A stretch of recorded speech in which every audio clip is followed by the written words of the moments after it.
myself Shweta, senior nursing tutor from RPMS Bastara Karnal. Last YouTube video में हमने 3 GI conditions को discuss किया था। Now we will discuss rest of the disease condition. First is celiac disease. Celiac disease एक autoimmune disorder है जिसमें patients क्या होता है, ऐसे सीलियाक डिसीज़ वाले पेशेंट्स क्या करते हैं, ये ग्लूटेन को डाइजेस्ट नहीं कर पाते, जिसकी वजह से ग्लूटेन इंटेक करते हैं तो इनकी डैमेज होता है स्मॉल इंटेस्टाइन्स, और स्मॉल इंटेस्टाइन्स के डैमेज के वजह से ये न्यूट्रिएंट्स को भी अब्जॉर्ब नहीं कर पाते। सिम्टम्स इंक्लूड करते हैं diarrhoea, weight loss, fatigue, bloating, anaemia और in childrens and growth issues. Causes क्या है? Causes include diagnosed physical examination, anti-ankle brachial index, Doppler ultrasound, angiography and blood test. Diagnosis में हम सीरोलॉजिकल टेस्ट करा सकते हैं, anti tissue transglutaminase antibodies, genetic testing and small intestine biopsy by endoscope.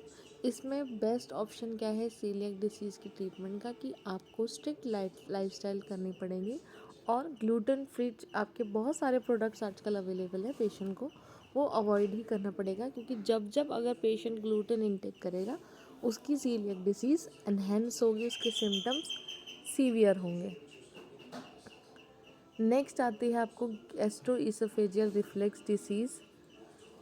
GERD occurs when stomach acid frequently flow back into the tube connecting the mouth and the stomach.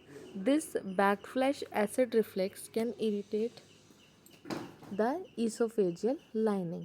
Symptoms include heartburn, regurgitation of food or sour liquid, chest pain, difficulty in swallowing, and a feeling of a lump in the throat. Causes include lower oesophageal sphincter, अगर dysfunction है आपका तो आपका acid बार बार reflux होगा। Obesity की condition pregnancy में नॉर्मल है। Hiatal hernia, smoking and certain foods और drinks. Diagnosis based on symptoms, upper endoscopy, oesophageal pH monitoring and manometry. Treatment include lifestyle changes, diet, weight loss, and medications used is antacids, H2 receptor blockers, proton pump inhibitors, and last option is surgery, जिसमें हम करते हैं fundoplication अगर severe cases में convert हो जाता है। Next disease आती है आपकी irritable bowel syndrome. IBS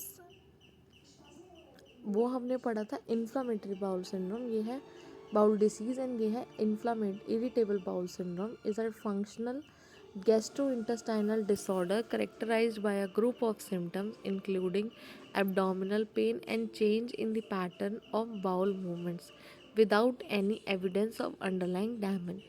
Symptoms include abdominal pain, bloating, gas, diarrhea, constipation, alternating between diarrhea and constipation. Exact cause is unknown. Factors include abnormal gut motility, visceral hypersensitivity, post infectious changes, and psychological factors. Diagnosis based on symptoms, exclusion of other conditions, and sometimes additional tests like stool tests and colonoscopy. Treatment include dietary changes, FODMAP diet इसमें provide करते हैं, low FODMAP diet, medications दे सकते हैं, anti स्पाज्मोटिक्स, laxatives, एंटीडाइट, ये सब symptomatic treatment देते हैं। मोस्टली स्ट्रेस मैनेजमेंट हमें पेशेंट में करना होता है। नेक्स्ट आता है आपके gallstones. These are very basically gallstone are hard and deposition of digestive fluid that can form in the gallbladder, potentially causing blockage and inflammation. Sudden and intense pain होता है आपको upper right abdomen में, pain between the shoulder blades and nausea एंड vomiting. Causes include bile contains too much cholesterol or bilirubin, the gallbladder doesn't empty properly, and certain conditions can enhance it like obesity, diabetes and pregnancy. Ultrasound, CT, MRI and the blood test. Medications basically क्या dissolve करने के लिए दिया जाता है gall stones को। Non surgical में आपका लिथोट्रिप्सी आता है, एंड सर्जिकल में आप कॉलिसिस्टमी रिमूव ही कर देते हैं गॉल ब्लैडर को। लास्ट डिसीज़ आपकी आती है पेप्टिक अल्सर डिसीज़, जो कॉमनली इन्वॉल्व्स होते हैं।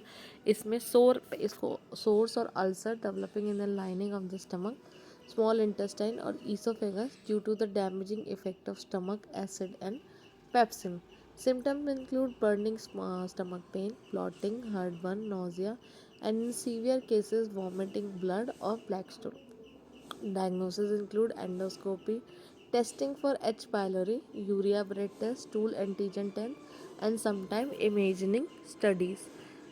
Causes is the most common causes Helicobacter pylori infection, long-term use of NSAIDs, smoking, excessive alcohol consumption. Treatment includes antibiotic for H. pylori, proton pump inhibitors, H2 receptor blocker, antacid, lifestyle modification, avoid NSAIDs and reduce the alcohol intake.